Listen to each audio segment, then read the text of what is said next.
Glória a Deus, aleluia. Levante suas mãos, glória a Deus, aleluia. Hoje é o primeiro dia do mês de setembro, o primeiro dia da semana, o dia do Senhor, o dia em que Ele venceu a morte, o dia em que Ele ressuscitou. Foi num domingo como esse que Ele rompeu os laços da morte. Foi num domingo como esse que Ele garantiu para nós a entrada na família de Deus. O apóstolo Paulo disse que Ele morreu pelos nossos pecados, mas Ele ressuscitou para a nossa justificação. Ele foi o primeiro a nascer de novo. Ele foi o primeiro a voltar dos mortos para a vida. Aleluia! E nós ressuscitamos juntamente com Ele.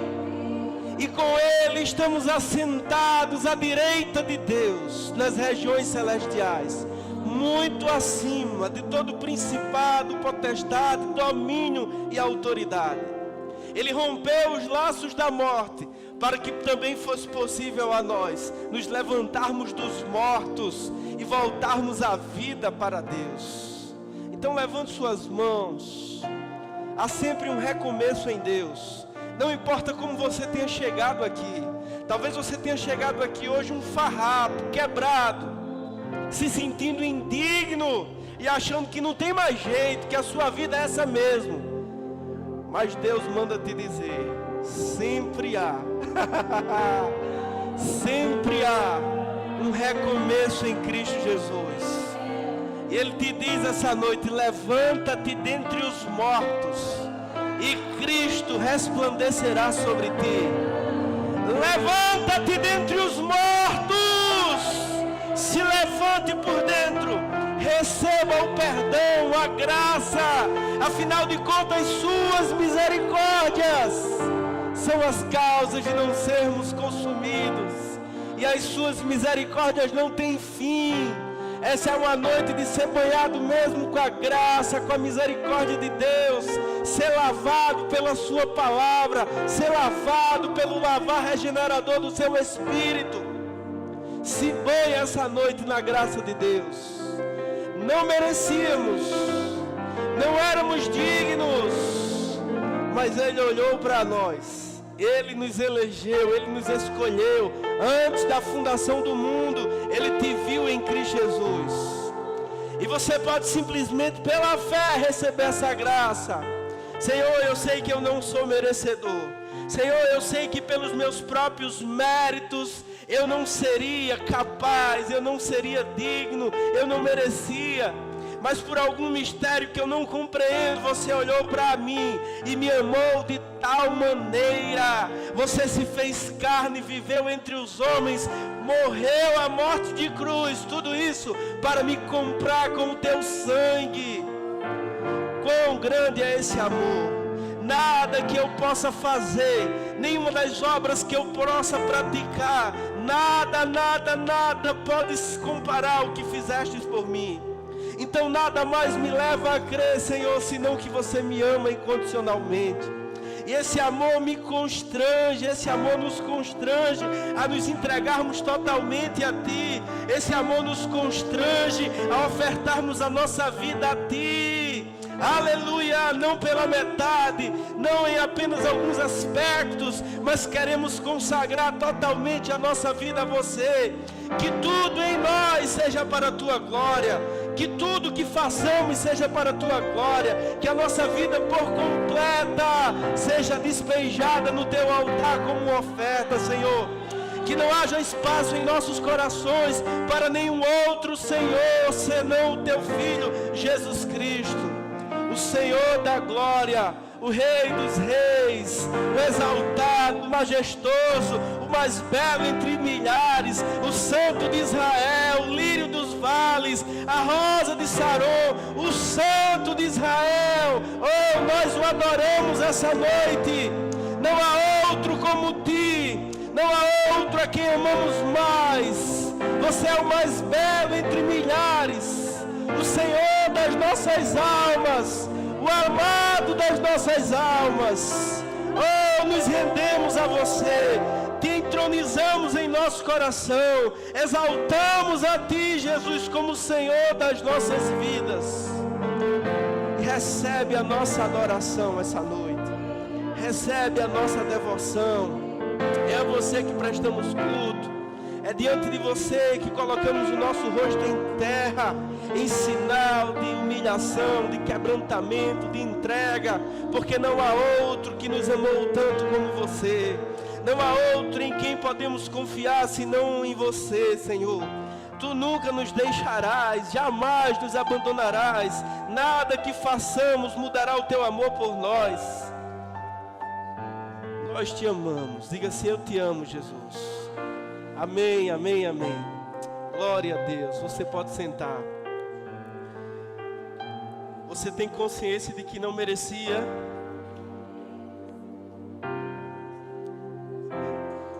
Aleluia. Nada, irmãos, que possamos fazer nos torna merecedores. Amém?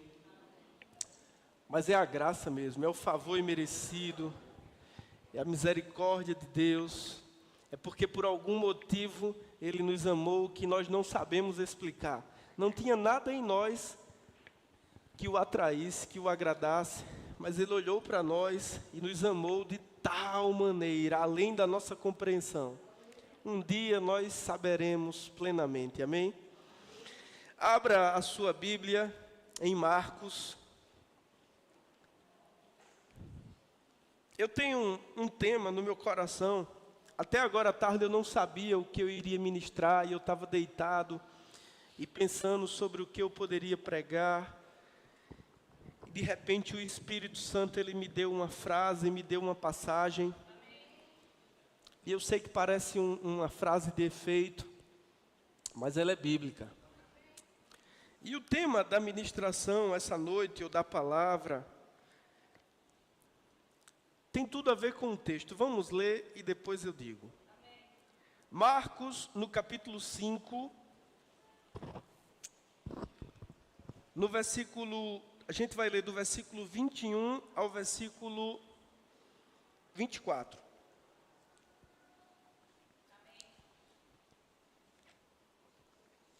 Antes de ler, bote o dedo aí para marcar a passagem, levante a sua Bíblia e diga assim: eu vivo pela fé.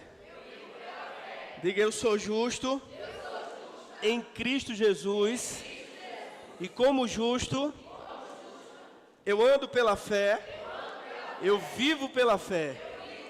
Diga: minha fé é a vitória que vence o mundo.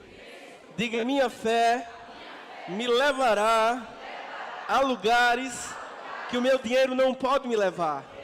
Diga: minha fé me curará de doenças que o meu dinheiro não podia me curar. Diga: minha fé me levanta. Diga: minha fé me tira do mais escuro calabouço. Diga: minha fé me põe de pé e me faz vencer. Amém. Aleluia. Marcos capítulo 5, verso 21 em diante diz assim: tendo Jesus voltado de barco para outra margem, uma grande multidão se reuniu ao seu redor. Enquanto ele estava à beira do mar, então chegou ali um dos dirigentes da sinagoga, chamado Jairo. Vendo Jesus, prostrou-se aos seus pés e lhe implorou insistentemente: minha filhinha está morrendo. Vem, por favor, impõe as mãos sobre ela, para que seja curada e viva. Jesus foi com ele. A partir do versículo 35 agora, enquanto Jesus ainda estava falando, chegaram algumas pessoas da casa de Jairo, o dirigente da sinagoga. Sua filha morreu, disseram eles. não precisa mais incomodar o mestre, não fazendo caso do que eles disseram. Jesus disse ao dirigente da sinagoga: não tenha medo, tão somente creia. Feche os seus olhos. Pai, no nome de Jesus Cristo, teu Filho, nós queremos te pedir a iluminação do teu Espírito. Sabemos que a letra mata, mas o Espírito, ele dá vida. Que o teu Espírito, Senhor, ele ilumine os olhos do nosso coração e nos conceda a revelação da tua palavra. Que essa palavra seja o rema nos nossos corações. Que seja você falando conosco essa noite. Nos instiga e nos inspira por meio da tua palavra, Senhor, a caminharmos com fé, porque sem fé não se pode agradar o Senhor. Então nós queremos aprender a vencer os nossos medos e os nossos temores, andando por fé, Senhor, no nome de Jesus. Amém, irmãos? Então, o tema da palavra que Deus pôs em meu coração essa noite é: alimente a sua fé e os medos desaparecerão. Amém, irmãos? Se a sua fé for grande, não haverá medos, não haverá incertezas, não haverá dúvidas, não haverá falta, não haverá ansiedade, não haverá preocupações. Elas podem até chegar, porque elas chegam diariamente. Mas uma vez que a fé vai atender a porta, o medo se vai. Porque o medo, ele não tem força suficiente para encarar a fé. Assim como Satanás, ele não pode ficar diante de Deus e encará-lo de igual para igual, porque Deus é Deus. O medo também não pode ficar diante da fé e encará-la. A enfermidade, irmãos, ela não consegue ficar diante da fé de igual para igual. Ela tem que se curvar diante da fé. Amém? Porque a fé é de Deus. Amém? E esse texto que acabamos de ler, ele sempre me chama muito a atenção, e principalmente depois que me tornei pai. Porque eu julgo que não existe situação pior do que essa. Você pode ter chegado aqui essa noite e dizer consigo mesmo: mas eu estou quebrado, não tenho dinheiro algum, não tenho nem trabalho, não tenho nem fonte de renda.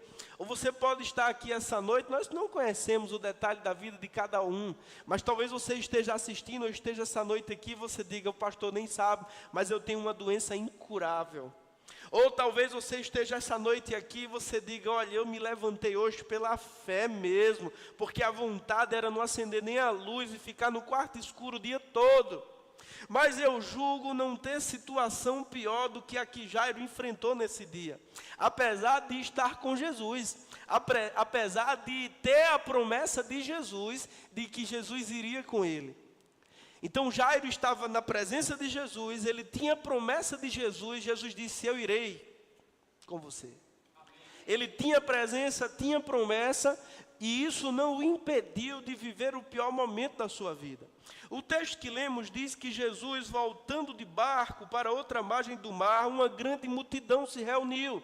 A essa altura do ministério e da vida de Jesus, ele já era famoso. As pessoas já diziam que ele era aquele sobre quem Moisés havia escrito na lei. As pessoas nessa altura aqui do campeonato já diziam que Jesus era aquele sobre quem os profetas haviam profetizado. A sua fama já havia se espalhado por Tiro, Sidom, Síria e todas aquelas nações vizinhas a Israel. Então, onde ele chegava, as pessoas queriam mesmo conhecê-lo, tocá-lo. As pessoas levavam as crianças para ele abençoá-las. Então não foi diferente quando ele chega aqui, uma grande multidão se reuniu ao seu redor. E enquanto ele estava na beira do mar, dando atenção àquela multidão, como era do seu feitio, chega um homem, e não era um homem qualquer, era o dirigente da sinagoga, era o líder daquela comunidade judaica.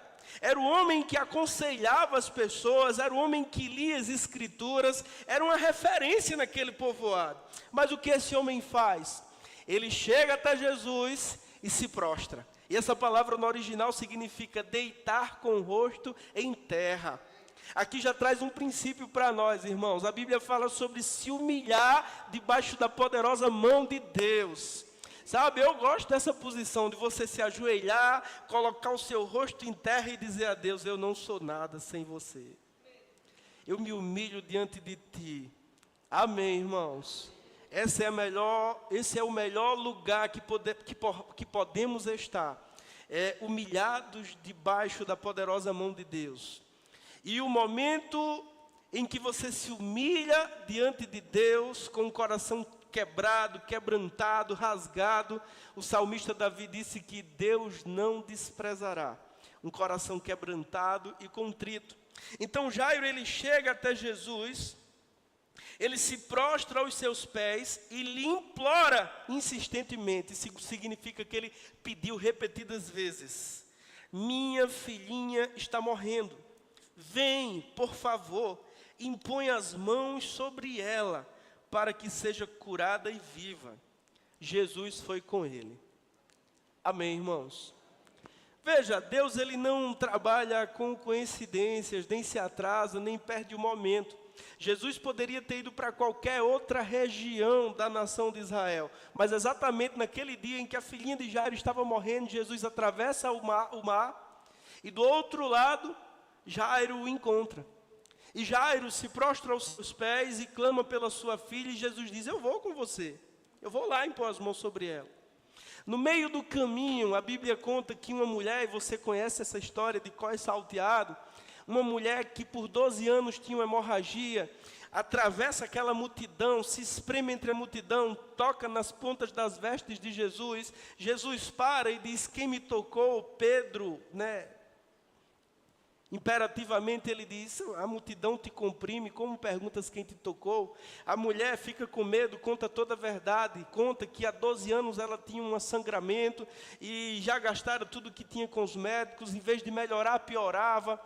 E ela conta que dizia consigo mesmo que se tão somente tocasse nas bordas das vestes de Jesus seria curada. E está todo mundo ouvindo aquele testemunho, está Jairo lá ouvindo essa história. Jesus olha para aquela mulher está com medo, tremendo, achando que vai ser apedrejada. Ela era impura, não podia estar ali, mas Jesus olha para ela e diz: filha, a tua fé te salvou. Jairo olha aquilo, irmão, Jairo escuta aquela história, Jairo escuta aquela mulher dizer que por 12 anos esteve enferma, e só em tocar nas vestes dele saiu poder. A palavra ali é dunamis, é um poder explosivo, um poder sobrenatural saiu das suas vestes, estancou a hemorragia no corpo daquela mulher. Ela sentiu estar curada. Jairo, ele está assistindo aquilo ali, de frente, ele está do lado de Jesus, a mulher contando na frente dele, e uma confiança cresce.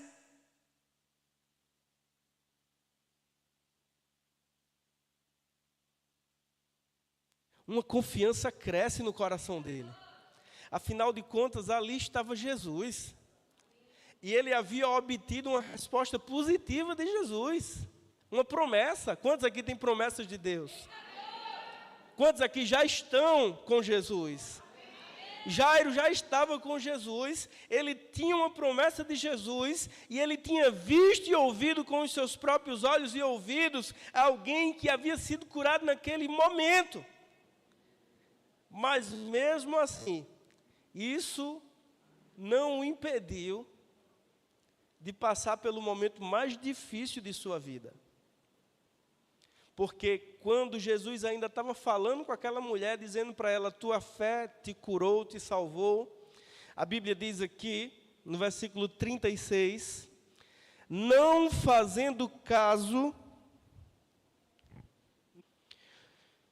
sua filha morreu, disseram eles, não precisa mais incomodar o mestre. Veja, irmãos, que notícia desgraçada. Essa é a pior notícia que alguém pode ouvir.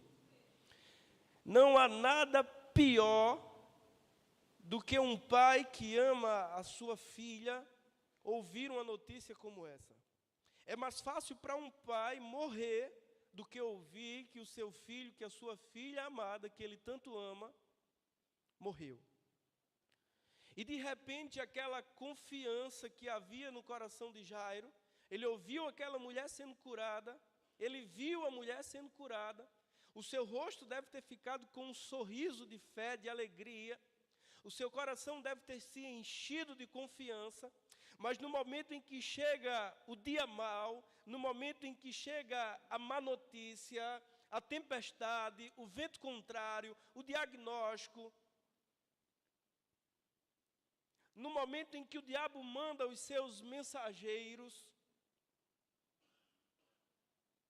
quando as pessoas chegam e dizem a ele, não incomodes mais o mestre, é como se Satanás estivesse dizendo, não adianta você crer mais, não vai acontecer, o que ele te prometeu, não tem como mais acontecer, é impossível, não incomoda mais ele, a tua filha já morreu. Em muitos momentos nas nossas vidas, irmãos, o diabo traz esse relatório, diz, você já é velho demais, você nunca vai ter um carro desse, você nunca vai conseguir deixar esse vício, você nunca vai poder ter uma casa, você nunca vai ser um homem de Deus, você nunca vai conseguir ter uma família bem-sucedida, olha os tantos de fracassos que você já teve, são mensageiros de Satanás. Mas quando Jesus escuta, irmãos, e entenda, Jesus, ele é o nosso Salvador, nosso Senhor, nosso Deus, mas ele é o nosso modelo. 1 João 2,6 diz, aquele que afirma estar nele, deve andar como ele andou. Aquele que afirma estar nele, deve andar como ele andou. Amém. Então eu olho para Jesus e devo imitá-lo. E ele é um exemplo de alguém que andou por fé. Veja o que a Bíblia diz, irmãos, diante dessa notícia contrária, diante dessa circunstância, dessa adversidade, no dia mau. Veja, irmãos, a fórmula, o segredo, o método que Jesus nos dá. 36, versículo 36. Não fazendo caso do que eles disseram. Tem uma versão mais moderna que diz assim, não prestando atenção no que eles disseram. Ei, a gente tem que desprezar as más notícias, não faça caso, não preste atenção. Quando o diabo disser assim, você nunca vai ter, não faça caso, não preste atenção. Quando o diabo disser assim, você vai morrer, não faça caso algum no que ele está dizendo, não preste atenção no que ele está dizendo, não fazendo caso algum do que eles disseram. Jesus disse ao dirigente da sinagoga, não tenha medo, tão somente creia. Tem outra versão que diz, não tenha medo, tenha fé. Amém. É ou não é o momento mais difícil na vida de alguém ouvir que o seu filhinho, que a sua filhinha, que você tanto ama, morreu? Irmãos, eu não gosto nem de imaginar eu recebendo uma notícia dessa. Só de imaginar dá uma dor no peito. Esse é o momento mais difícil na vida de qualquer pessoa. É mais difícil do que você estar morrendo com câncer. Você ouvir uma notícia dessa é pior do que você estar num leito de UTI morrendo com câncer nos ossos. Qualquer pai, se pudesse escolher entre morrer com um câncer para que o seu filho vivesse, ele escolheria morrer. Então essa, sem dúvida, é a pior situação na vida de alguém, principalmente naquele que tem um filho, que tem uma filha. Mas nesse momento difícil, nesse momento aterrorizante, nesse momento perturbador, nesse momento de escuridão, nesse momento de más notícias, de incertezas, de impossibilidades, qual foi a resposta de Deus? Não tenha medo, tão somente creia. É por isso que precisamos alimentar a nossa fé e aprender a usá-la, a liberá-la. Porque, irmãos, a nossa fé pode todas as coisas. Se você pôr a sua fé em ação, não há problemas que não possam ser vencidos, vícios que não possam ser quebrados, circunstâncias que não possam ser mudadas. No mundo há um ditado que diz que só não há jeito para a morte, mas para quem tem fé, até a morte tem jeito. Para quem tem fé, irmãos, não existe impossibilidades. Para aquele que aprende a andar em fé, nem a morte pode detê-lo, pará-lo. Amém. Então Jesus não faz caso, Ele não presta atenção, Ele não dá ibope, Ele não se paralisa pelo que o diabo está fazendo. Ele olha para Jairo e pense comigo, eu gosto de imaginar as cenas. Imagina a afeição de Jairo, irmãos, ao ouvir essa notícia. Certamente o seu semblante decaiu, certamente a tristeza mudou a sua feição. Na hora, lágrimas devem ter escorrido dos seus olhos de tristeza.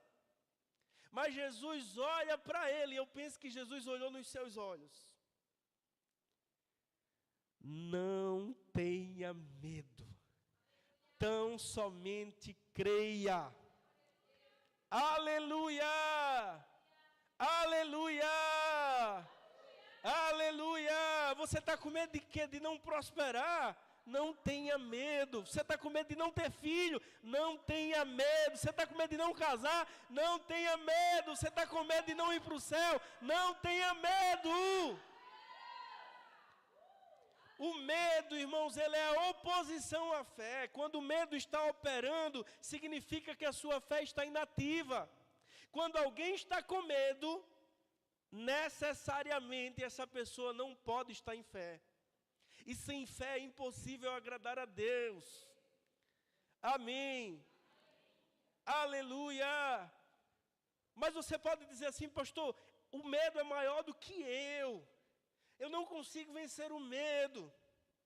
Eu não consigo ter fé, ou eu não consigo liberar a minha fé. Mas aí é que está a palavra dessa noite. Alimente a sua fé, e os medos vão desaparecer. Deus não exigiria de nós termos fé, se Ele não nos desse os meios pelos quais a fé vem. E a gente, irmãos, pelo menos os membros dessa igreja já possuem fé.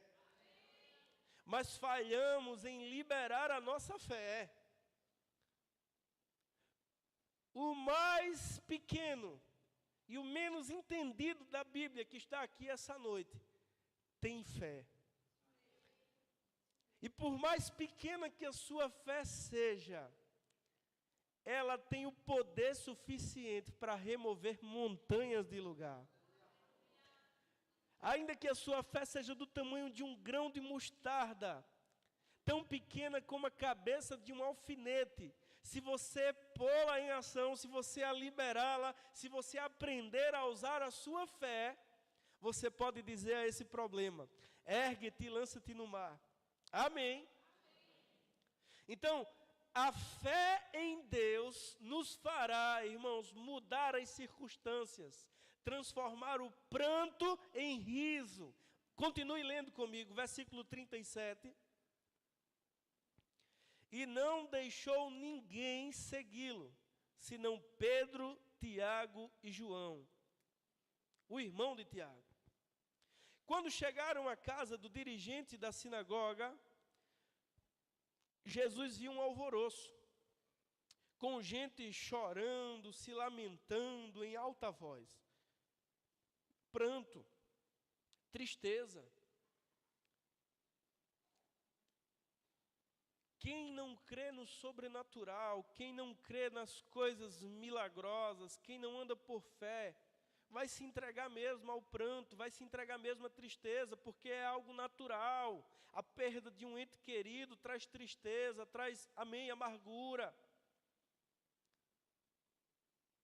Mas quando se está em fé, irmãos, parece loucura. Então entrou e lhes disse: por que todo este alvoroço e lamento? A criança não está morta. A fé não fala o que está vendo, ela fala o que está crendo. A criança não está morta, mas dorme. Mas todos começaram a rir de Jesus. Primeiro vão rir de você, vão zombar de você, mas depois vão dizer: eu sempre soube que você chegaria lá. Mas todos começaram a rir de Jesus. Ele, porém, ordenou que saíssem. Tomou consigo o pai e a mãe da criança e os discípulos que estavam com ele, e entrou onde se encontrava a criança. Tomou-a pela mão e lhe disse: Talita cumi, que significa: menina, eu lhe ordeno, levante-se. Imediatamente, a menina, que tinha 12 anos de idade, levantou-se e começou a andar. Isso os deixou atônitos. Aleluia, aleluia, aleluia, aleluia. A fé, ela não funciona apenas para a salvação. Eu digo apenas, não menosprezando, que a salvação é maior de todas as bênçãos, e nada se compara a ter os pecados perdoados e o nome escrito no livro da vida. Mas a fé, irmãos, é um poder extraordinário. A fé é algo tão extraordinário que você pode pô-la em ação para ser salvo em Cristo Jesus, para ser curado de uma enfermidade, para vencer um obstáculo, para vencer uma falta, amém, para prosperar. Uma vez que aprendemos a andar pela fé e perseveramos na confissão da fé, amém, ela trará para nós o cumprimento das promessas de Deus sobre as nossas vidas.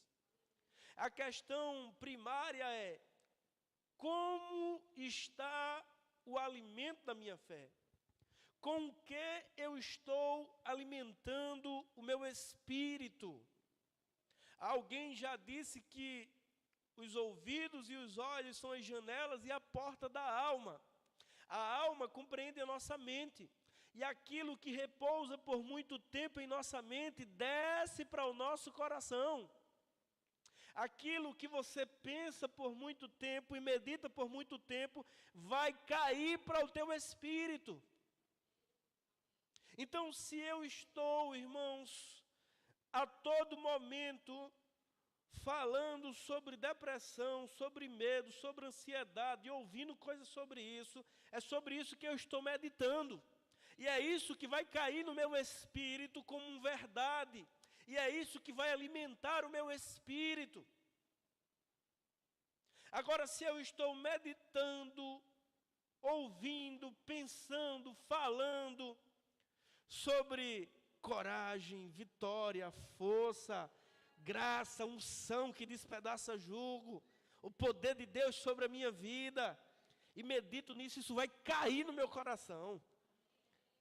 E Jesus disse que o homem bom guarda bons tesouros no bom depósito do coração. E ele também diz, nesse mesmo contexto, que a boca fala do que está cheio o coração. Eu sei que o dia mau é real. Eu sei que os problemas estão aí. Eu sei, irmãos, que não é fácil você pensar em riqueza, em prosperidade, quando você não tem nem o básico. Eu sei que não é fácil você falar em cura e crer em cura, quando o médico te disse que não tem cura, e quando o teu corpo está dizendo que está duro. Mas Jairo tinha uma evidência física de que sua filha havia morrido. Se ele tivesse ficado com o que os olhos viram, ele tinha perdido a sua filha. Mas ele decidiu tão somente crer.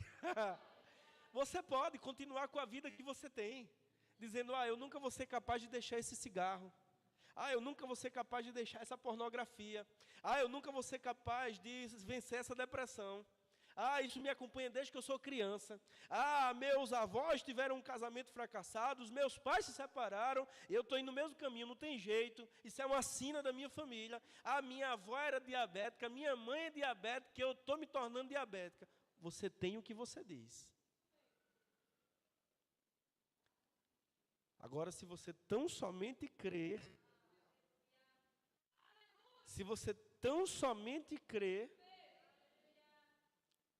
Jesus estava no Monte da Transfiguração, com Pedro, Tiago e João. Eles tiveram um momento lá glorioso. Uma nuvem os encobriu.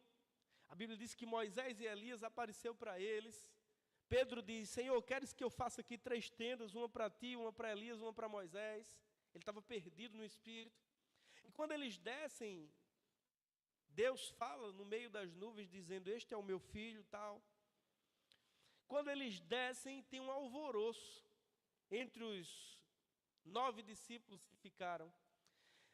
E quando Jesus chega lá e pergunta o que está acontecendo, porque havia uma discussão entre os discípulos e os mestres da lei, aí um homem se aproxima e diz assim, eu trouxe o meu filho para os teus discípulos, mas eles não foram capazes de curá-lo.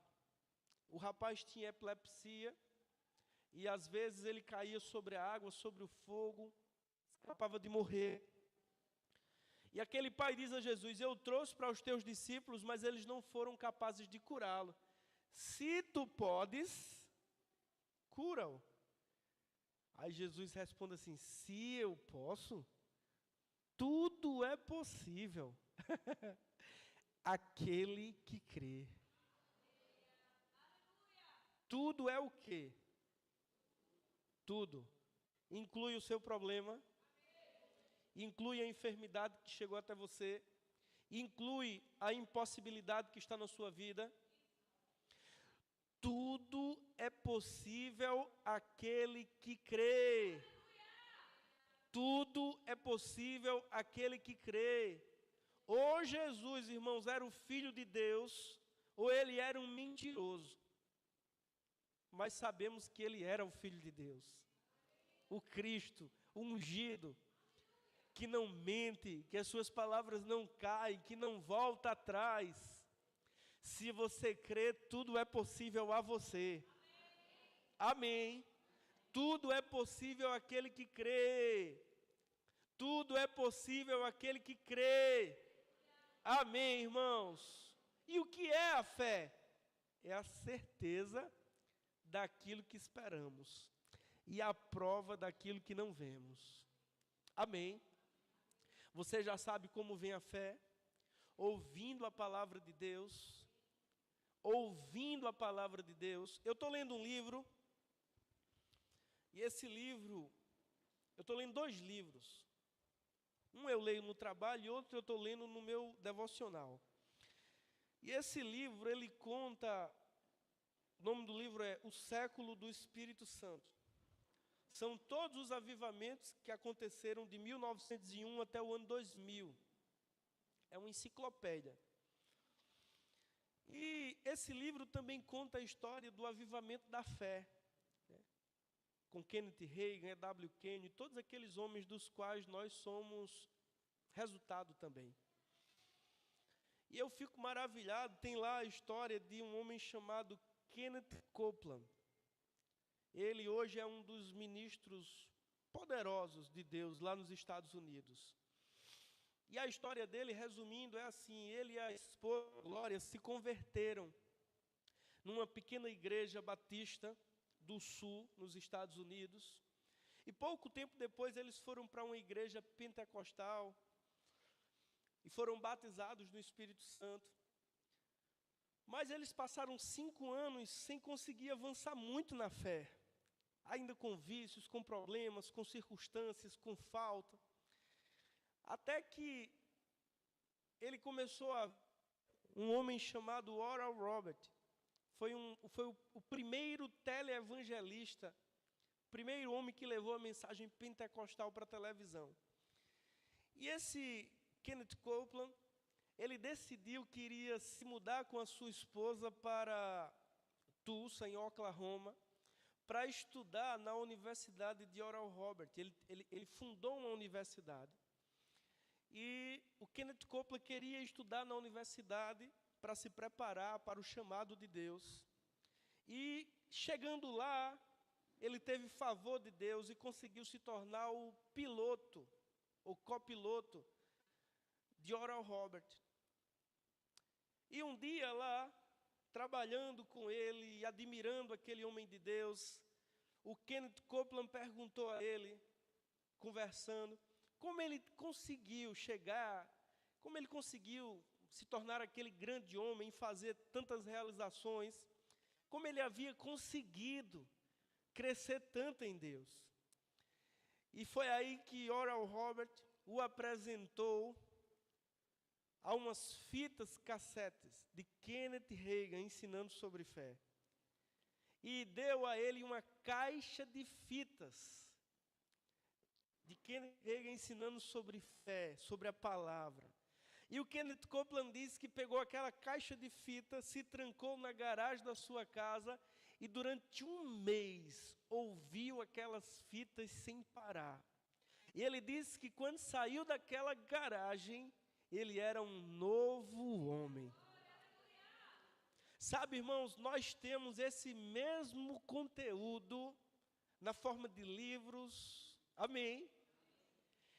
Temos tudo o que precisamos, temos a palavra, temos o Espírito, só depende de você alimentar a sua fé, só depende de você fazer a sua fé forte, amém? Não terciarize, não passe para as pessoas uma responsabilidade que é sua, pare de pedir o tempo todo para as pessoas orarem por você. A sua oração é tão poderosa quanto a de qualquer pastor. A questão é, você está alimentando a sua fé? A fé vem pelo ouvir e ouvir a palavra de Deus. E a fé, ela é poderosa, irmãos. Ela faz o sol parar. Ela faz a chuva cessar. Amém. Elias disse, não choverá, nem cairá orvalho sobre a terra, até que eu diga. Por 3 anos, nem orvalho caiu à noite, porque um homem de fé, sujeito às mesmas paixões como eu e você, ele orou e não choveu.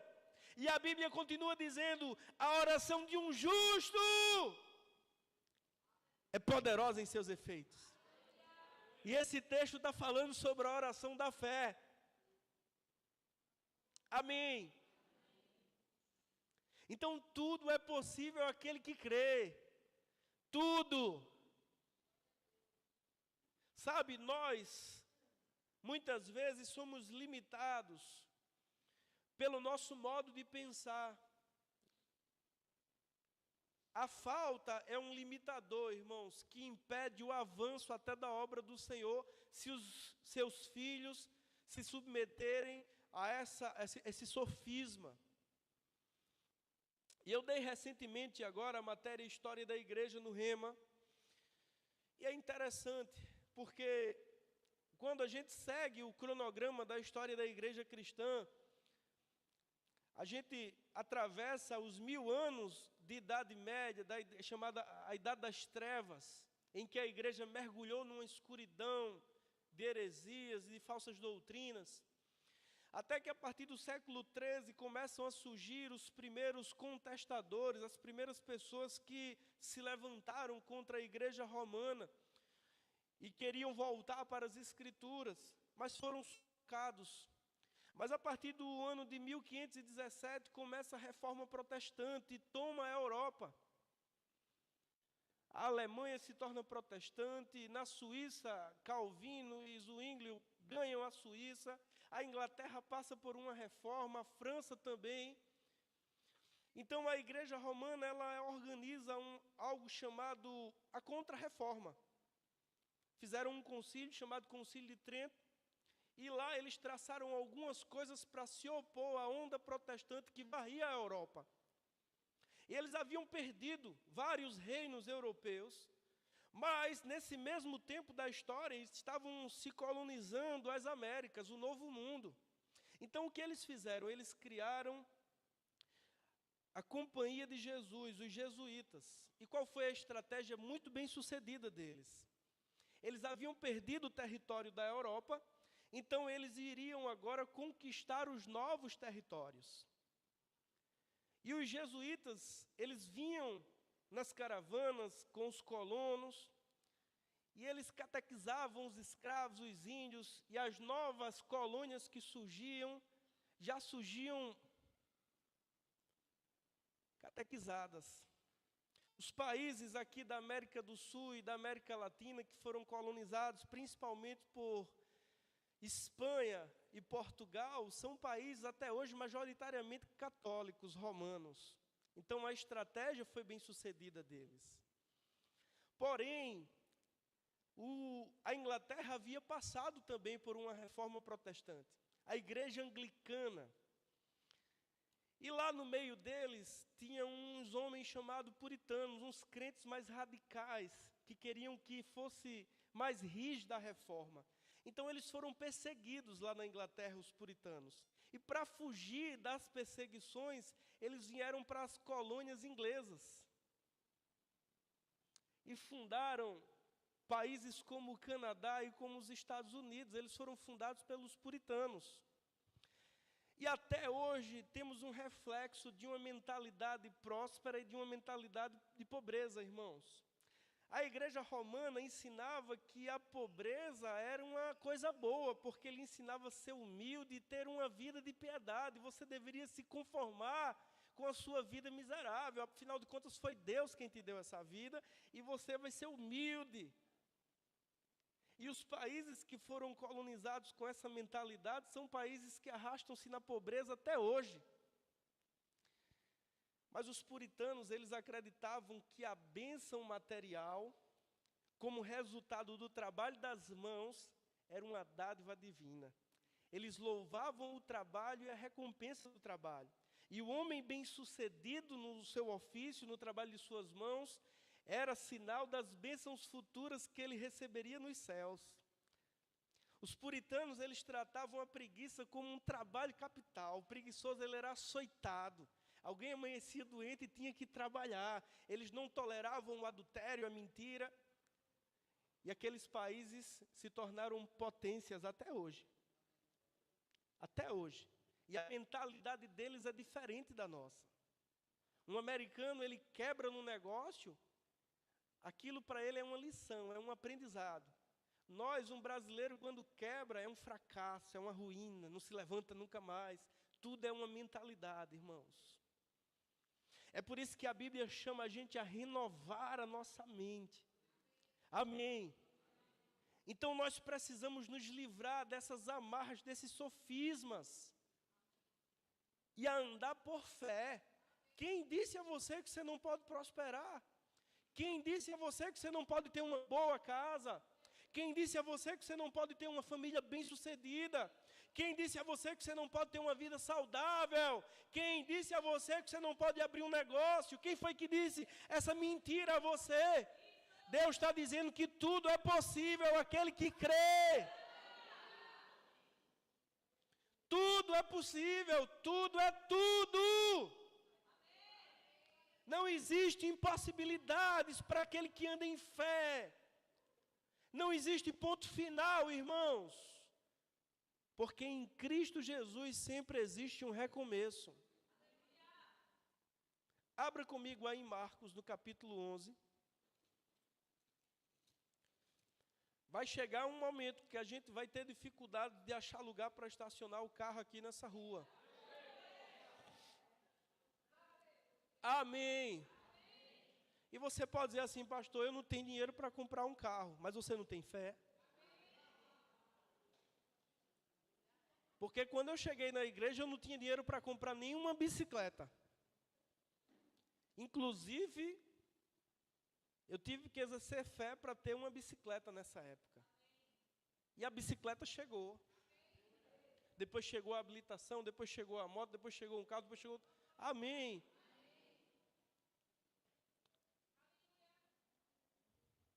Amém. Ora, irmãos, o que é um carro para Deus? Absolutamente nada. Ele é dono de todas as galáxias, estrelas, planetas. O que é um carro para Deus? E quem é Deus? Deus é o meu Pai, que nunca me abandona, meu grande Pai, que dá boas dádivas aos que lhe pedirem. Qual de vós, disse Jesus, se seu filho lhe pedir pão, você vai lhe dar pedra. Se lhe pedir peixe, você vai lhe dar uma cobra.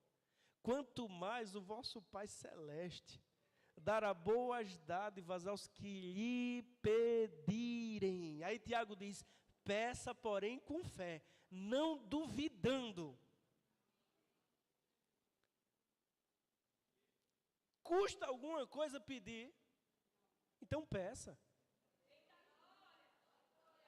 Eu fico admirado, irmãos, eu fico até constrangido de fazer meus pedidos aqui na reunião de oração na quarta-feira. Chega um momento que eu digo, quem tem pedido de oração? Ninguém tem, eu tenho uns 20 pedidos. Eu digo, eu vou orar em secreto, porque esse povo não crê, vai sufocar a minha fé. Meu Deus, pedi e ser-vos-á dado. Peça, peça, peça, peça. Jesus falou sobre uma mulher insistente, uma viúva, que todo dia na casa do juiz implorava, importunava para ele julgar a causa. Jesus disse, olha, sejam assim como essa mulher. Amém. Não é que a gente vai estar com vãs repetições, mas você vai estar dizendo a Deus, Senhor, eu estou crendo, eu estou pedindo, vai acontecer, eu sinto o cheiro da chuva. Marcos 11, 23. Você tem uma boca? Não tem nenhum mudo aqui. E até o mudo, ele pode manifestar a sua fé. Amém. Então não lhe custa nada as coisas que eu estou, pela misericórdia de Deus, lhe ensinando essa noite. E também serve para mim, porque eu tenho desafios, porque eu tenho sonhos e porque eu enfrento problemas. Amém. Marcos 11,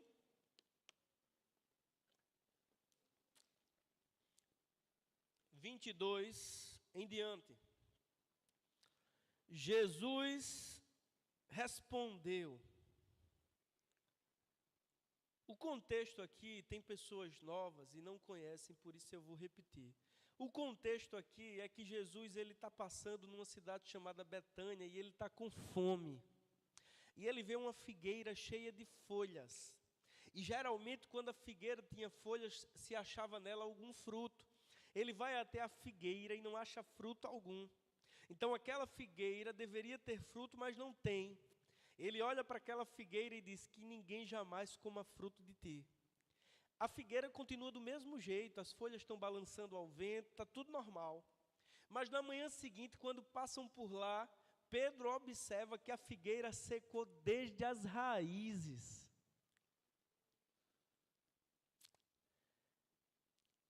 E ele olha para Jesus e diz, mestre, a figueira que amaldiçoastes secou desde as raízes. E aí Jesus responde dizendo, tenham fé em Deus. Eu lhes asseguro que se alguém disser a este monte, levante-se e atire-se no mar, e não duvidar em seu coração, mas crê que acontecerá o que diz, tudo o que disser será feito. Veja, irmãos, tem algumas coisas interessantes aqui.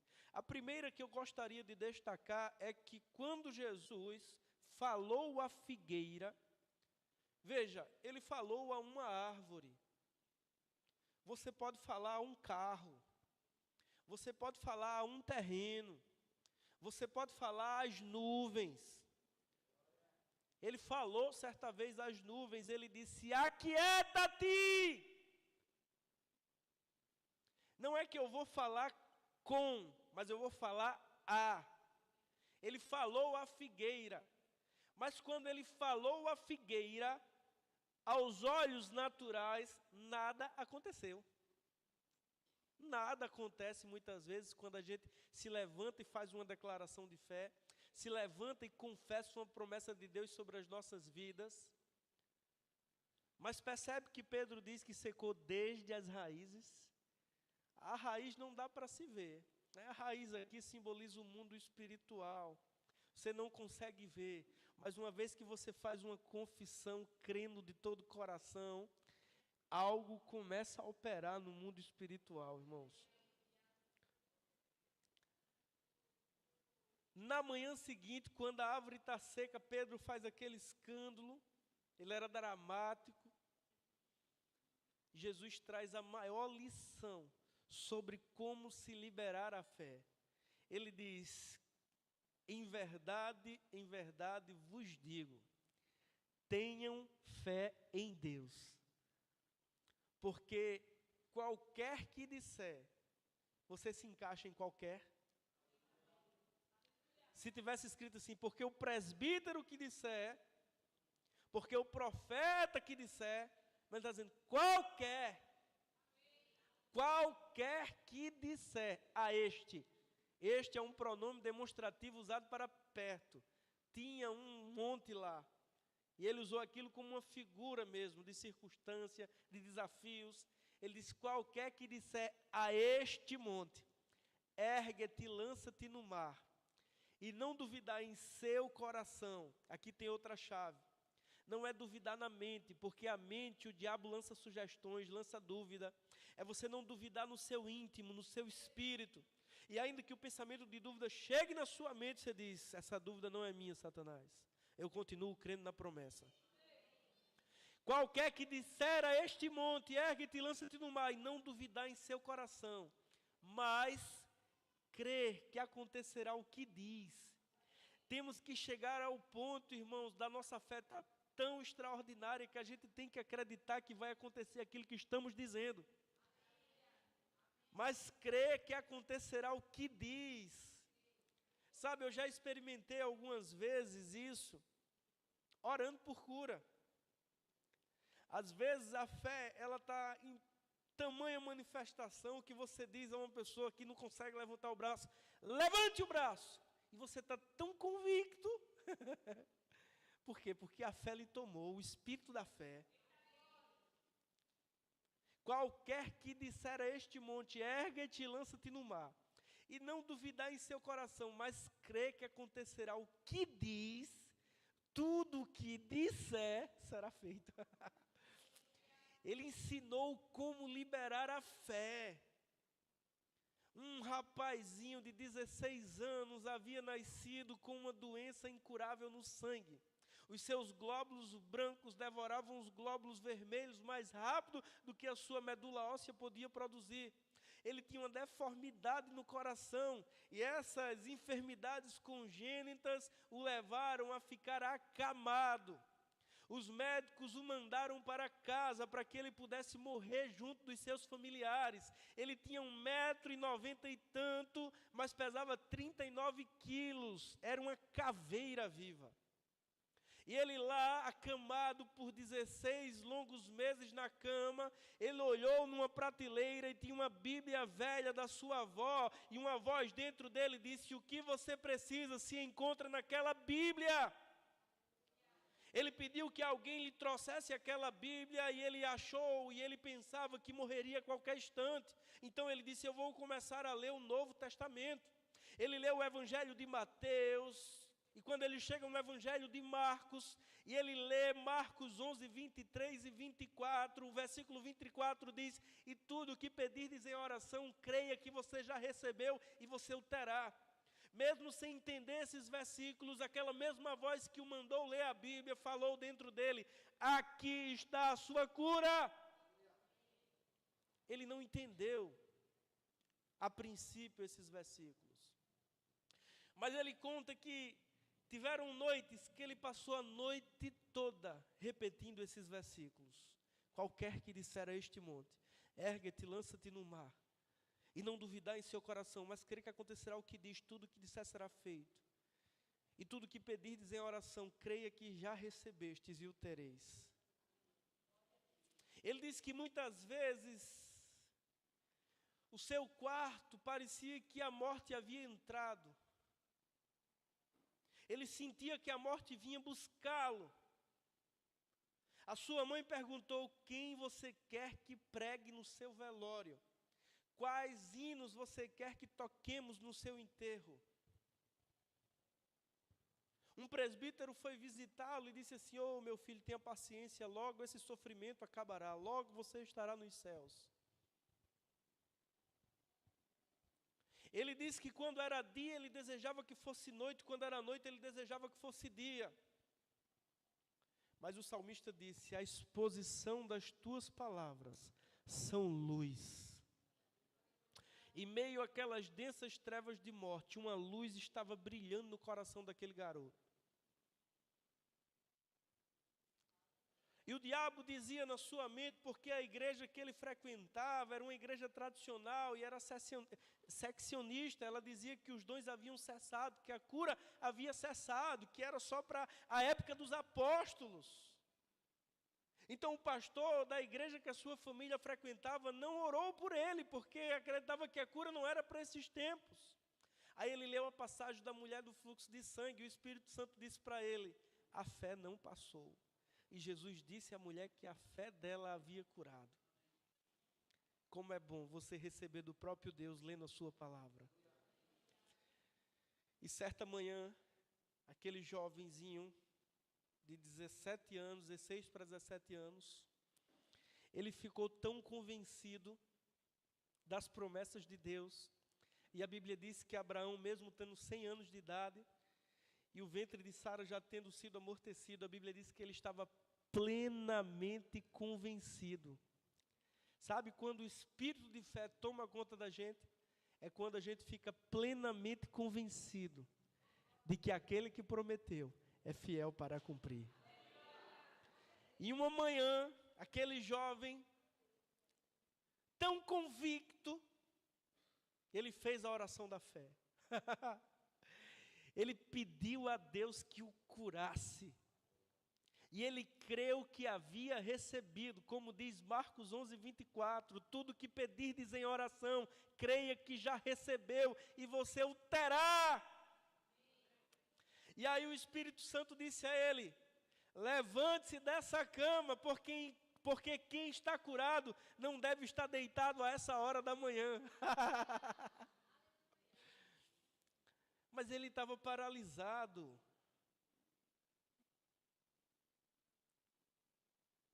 Muitos meses, mais de um ano acamado. Mas ele conta que se arrastou naquela cama e se pôs de pé. A sua vista escureceu, o coração trepidou, parecia que saltaria pela sua boca. E o diabo disse em sua mente: você é um tolo, só está sua mãe em casa, você vai cair no chão e ela não vai conseguir lhe botar em cima dessa cama. Porque aqui é o campo de batalha. Mas o ajudador, Jesus disse: eu não vou deixar vocês só. Eu não vou deixar vocês órfãos. Eu vou mandar outro para estar com vocês. O Espírito da verdade. Ele vos guiará em toda a verdade.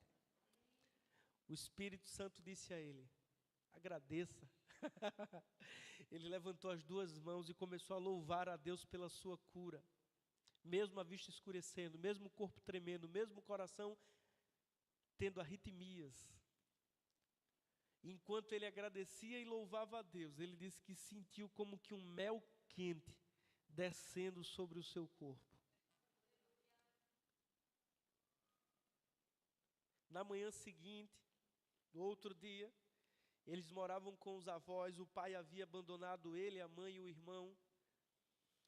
E ele disse que na casa do avô, Quando se sentava à mesa, não se dava uma palavra. E quando 7:30 da manhã, em ponto, o relógio do avô tocava e todos tinham que estar na mesa para tomar o café da manhã.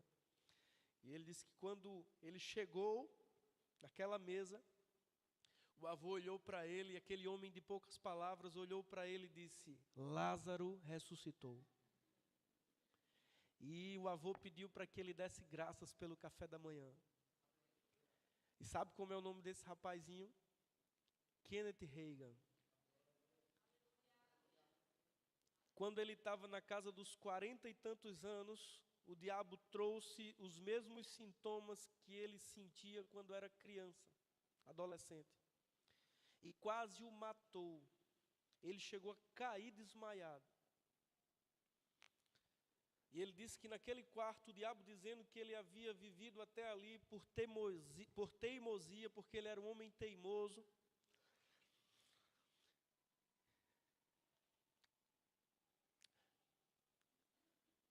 E ele falou ao diabo. Ele disse: Satanás, eu não vou morrer daqui a 5 anos. Eu não vou morrer daqui a 10 anos. Eu não vou morrer daqui a 15 anos. Eu não vou morrer daqui a 20 anos. Eu não vou morrer daqui a 25 anos. Eu vou viver pelo menos 70 anos. Ele viveu até os 87. Amém. A sua fé te levará aonde você crê. E sabe, irmãos, a fé, ela precisa visualizar o que você está crendo. Deus disse para Abraão: olhe para as estrelas, veja se você pode contar, assim será a tua descendência. Olhe para os grãos de areia, veja se pode contar, assim será a tua descendência. Não tenha vergonha de visitar a casa que está à venda. Vá lá, sinta o cheiro, deixe os seus olhos contemplarem. Que mentalidade de pobreza é essa? Não, eu não sou digno, eu entro de cabecinha baixada. Ei, rapaz, você é filho de Deus. Você tem noção? Você é mais importante que o prefeito dessa cidade. Imagina aí o homem que você acha que é mais rico dessa cidade. Se ele não for filho de Deus, você é mais rico do que ele. A Bíblia diz que eu sou herdeiro de Deus e co-herdeiro com Cristo Jesus. Eu sou um representante do reino dos céus. Eu não sou pouca coisa. Vá sentir o cheiro do carro. Amém. Não olhe para a sua família e diga: essa família é uma família de pecador, só tem alcoólatra, adúltero. Não, rapaz. Diga: essa é uma família bendita no Senhor. Rapaz, Deus vai fazer com esse meu tio como ele fez com o gadareno. Vai libertar dos demônios, vai transformar num pregador. Tinha jeito para aquele gadareno, irmãos. Lunático, nu, vivia entre os sepulcros, era uma desgraça para o seu povo. Até o dia em que Jesus desembarcou no coração dele. Amém. Aleluia. Não veja com os olhos naturais vão te dar a vida que você já tem. Agora os olhos da fé, a vida de fé, vão fazer você experimentar as muito preciosas promessas de Deus. Aos olhos naturais eu não tinha passado dos 20 anos, mas vou viver 100. Tenho que parar de tomar refrigerante e me exercitar mais. Amém. Aleluia! No que você está crendo? Deixa os teus ouvidos saberem o que você está crendo. Qualquer que disser a este monte. Eu não estou falando para você estar falando às pessoas. Amém. Porque às vezes a tua fé vai despertar inveja em pessoas carnais. Amém. Às vezes é melhor você declarar só para os teus ouvidos ou para os demônios ouvirem. Porque quando você vai fazer uma declaração ousada perto de uma pessoa que ainda está com a mentalidade carnal, de pobreza. A pessoa quer sufocar a sua fé. Mas a Bíblia diz que a fé que tu tens, tenha para ti mesmo. Bem? Se você não tem fé para um carro novo, não atrapalhe o irmão que está tendo. Né? Às vezes o irmão não está nem empregado e diz assim, um dia eu vou ter um carro desse. Aí o do lado diz assim, não tem nenhuma bicicleta. Amém. Mas a fé vale mais do que dinheiro. A fé vale mais do que dinheiro. Vá olhar a casa. Amém. Não tenha medo de orar lá, irmãos. Não tenha vergonha.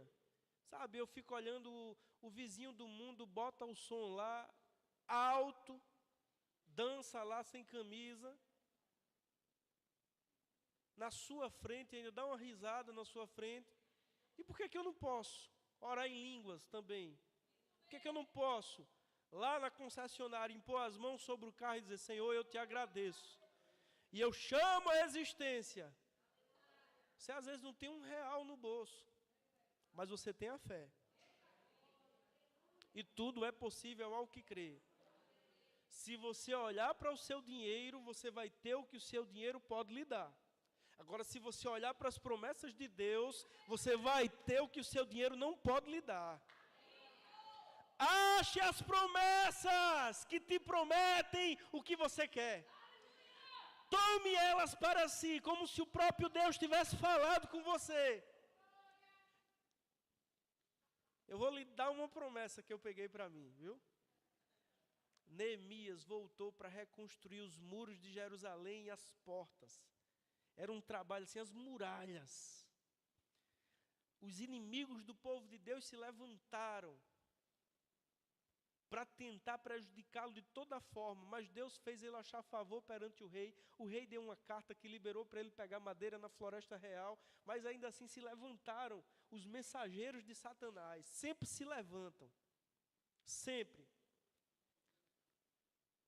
Mas em determinado momento, Neemias faz uma declaração de fé. Ele diz assim, o Deus dos céus me fará ser bem sucedido. Eu estou convencido, irmãos, de que se eu for morar no sertão, no deserto, o Deus dos céus me fará ser bem sucedido. Se for preciso eu vender picolé, o Deus dos céus me fará ser bem sucedido. Amém! Tome para você as promessas. A Bíblia diz que todas as promessas de Deus em Cristo, nós temos o sim e o amém. Deus não tem filhos prediletos, porque funciona para uns e para outros não. Ei, a Bíblia diz que Deus não trata os homens com parcialidade, irmãos. Se Ele fez para alguém, Ele quer fazer para você também. Agora há um esforço, há um sacrifício. A Bíblia fala sobre lágrimas que são derramadas quando você está plantando. Há noites de sono, muitas vezes, que são perdidas. Vá abrir um negócio para você ver a pressão, os problemas que se levantam, os imprevistos, as intercorrências. Não é fácil. Mas enquanto você vai chorando, enquanto semeia, você voltará sorrindo com os fechos. Amém. Aleluia. Quem está crendo aqui? Amém. Aleluia, aleluia. Glória a Deus, glória a Deus. Estamos no último terço do ano. Passaram-se 8 meses, mas ainda tem 4 meses. Tantas coisas podem acontecer, irmãos, em 4 meses. Tantas coisas podem acontecer em 4 meses. Aleluia! Deus não está limitado ao tempo. Aleluia! De repente, vem um terremoto tão poderoso que abala os alicerces da prisão, as cadeias são quebradas, os grilhões são despedaçados. De repente chega algo inesperado, de repente alguém se lembra de você, de repente Faraó tem um sonho, de repente chega. Mas só chega para quem está crendo. Só chega para quem está crendo. Aleluia! Você pode olhar com os olhos naturais e dizer assim, eu não posso, eu não tenho, eu não consigo, eu não sou. Ou você pode olhar para as promessas de Deus e dizer, o meu Deus, segundo as suas riquezas em glórias. Aleluia! Quem é o seu Deus? Eu vou te dizer quem Ele é. Ele é Jeová Jirei. Aleluia, Ele é Jeová Rafá. Ele é Jeová Raá, o Senhor que é o teu pastor. Ele é a tua paz. Aleluia. Alimente a sua fé. E sem esforço, os seus medos vão desaparecer. Amém, irmãos. Olhe para os lírios. Olhe para as flores. Elas não costuram. Elas não tecem o tecido. Mas Deus tem vestido elas. Olha os passarinhos. Esses dias eu estava andando de bicicleta e veio um enxame de bico de lata. Eu digo, meu Deus, Deus alimenta cada um deles. Que não plantam nem ajuntam em celeiros. E aí Jesus diz, quanto mais vocês, homens de pequena fé, não ande preocupado com o dia de amanhã. Cada dia trará o seu próprio mal. Os pagãos, aqueles que não têm Deus, que não conhecem a voz do Espírito, que não têm a palavra, é que andam preocupados. O diabo trabalha muito com si, irmãos. E se não der certo? E se quebrar? E se for demitido? E se você financiar? E não... E se? Mas a fé é a certeza. Eu não estou falando sobre dar um passo maior que a perna, fazer imprudências. Não, eu acredito que você faz o que está ao seu alcance e Deus lhe alcança no meio do caminho. Amém. Mas libere a sua fé. Tem gente aqui na igreja, mesmo fazendo rema, que ainda fala negativo. Eu não sou chato de ficar repreendendo, mas eu me escandalizo. É porque a gente é pobre, né, pastor? Eu digo, meu Deus do céu, essa bênção não escuta quando eu prego, não. Ou eu estou pregando ruim. Pobre é o diabo, irmãos. Conhecendo a graça do Senhor Jesus Cristo, que sendo rico, se fez pobre, para que por meio de sua pobreza, vos tornasse-vos ricos. Não é o que você tem na conta, não é o patrimônio que você possui, que diz que você é rico ou não. É a sua posição em Deus. Porque a vida de um homem não consiste na quantidade de bens que ele possui. De que vale ter um grande patrimônio, mas ser dependente de remédios? De que vale ter um grande patrimônio e não ter alegria no seu lar? Então a riqueza que vem de Deus não diz respeito apenas a dinheiro, mas o dinheiro faz parte. O dinheiro não é uma maldição, o dinheiro é uma bênção. O amor ao dinheiro é que é a raiz de todos os males. Quando você torna ele senhor do teu coração, aí você está perdido. Mas enquanto ele for uma ferramenta nas tuas mãos, para toda boa obra, vai glorificar a Deus. Amém. Aleluia. Vou ler o último versículo. Eu anotei 3 passagens. Vou ler a última. Abra comigo em 2 Coríntios 4:13.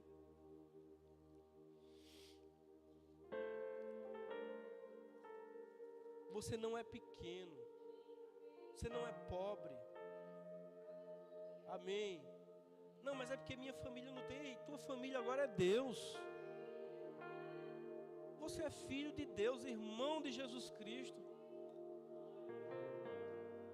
Amém. Não, porque eu nasci numa família, não, minha família não tem, não. Ei, Deus é o seu Pai.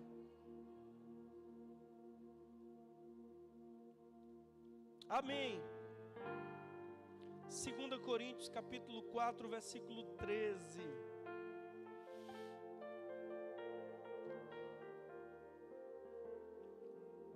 Fique de pé para a gente ler esse versículo em pé.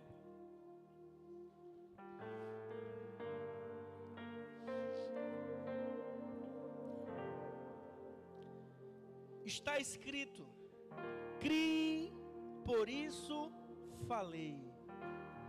Criei, por isso falei. Criei, por isso falei. Com esse mesmo espírito de fé, nós cremos, por isso também falamos. Pare de falar o que os seus olhos estão vendo. Pare de falar o que o diabo tem sussurrado na sua mente. Fale o que a palavra de Deus diz. Amém. Ainda que você essa noite não tenha R$2 na sua carteira, mas fale o que a palavra diz. Ele me fez rico. Ele é o meu pastor, nada me faltará. Aleluia, o meu Deus, segundo as suas riquezas em glórias, há de suprir cada uma das minhas necessidades em Cristo Jesus. Ele já me abençoou com toda a sorte de bênçãos nas regiões celestiais. Mesmo que o médico tenha dito: olha, tem um caroço aqui, vamos fazer uma biópsia, talvez seja maligno, olha e tal. Diga o que a palavra de Deus diz. Certamente Ele tomou sobre si as minhas dores e as minhas enfermidades, e o castigo que me traz a paz estava sobre Ele. Amém. Nunca abra sua boca para dizer: eu nunca vou poder ter um carro. Pelo amor de Deus, saia dessa igreja e vá para outra. Amém, irmãos? Eu não estou dizendo que você tem que ter um carro. Se você não quiser ter, não tenha. Mas não deixe o diabo levantar uma fortaleza na sua mente, dizendo que você não é capaz, que você não pode, que você não merece. Tudo é possível ao que crê. Se for um sonho seu, se for algo que o seu coração deseja, começa a juntar, se planeja. Ah, pastor, mas um carro é 100 mil, eu só consigo juntar 100. Vai juntando 100, declarando. E tu vai ver que no meio do caminho Deus te dará estratégias. Deus, irmãos, pega junto no meio do caminho. Vai ampliando a tua visão com a palavra. De repente, de repente, de repente. Amém. Aleluia. Eu vou lhe dar 2 minutos, 5 minutos para você confessar sobre a sua vida o que está no seu coração. Obrigado, Pai. Obrigado. Eu declaro: nenhum dos meus parentes vai para o inferno. Eu lanço sobre a minha parentela uma declaração de fé. Meus primos, tios, avós sendo alcançados pela bênção da salvação. Obrigado pelo Espírito de vida vivificando o meu corpo. A enfermidade não pode se alojar nos membros do meu corpo. Obrigado, Pai, pelo teu favor indo adiante de mim. Obrigado por meu nome sendo proferido em momentos oportunos. Obrigado, Pai, por sonhos realizados. Eu chamo a existência a minha casa do jeito que eu estou sonhando com a minha esposa. Pai, eu te agradeço porque eu creio e declaro que Samuel vai crescer em estatura, sabedoria e graça. Vai se tornar um homem de Deus, cheio do Espírito Santo. Obrigado, Pai, por essa igreja alargando as tendas. Eu chamo a existência para esse lugar famílias vindo dos 4 cantos dessa cidade. Obrigado, Pai. Aleluia. Famílias novas chegando a essa igreja. Músicos novos chegando a essa igreja. Diáconos novos chegando a essa igreja. Obrigado, Pai, porque não há miseráveis dessa igreja. Essa não é uma igreja de pessoas pobres. É uma igreja de filhos de Deus. É uma igreja de herdeiros de Deus. Aleluia. Éramos pobres, éramos miseráveis, estávamos nus, mas você nos achou. Pôs uma roupa nova em nós, calçado em nossos pés, um anel em nossos dedos, e uma festa abundante foi celebrada. Aleluia.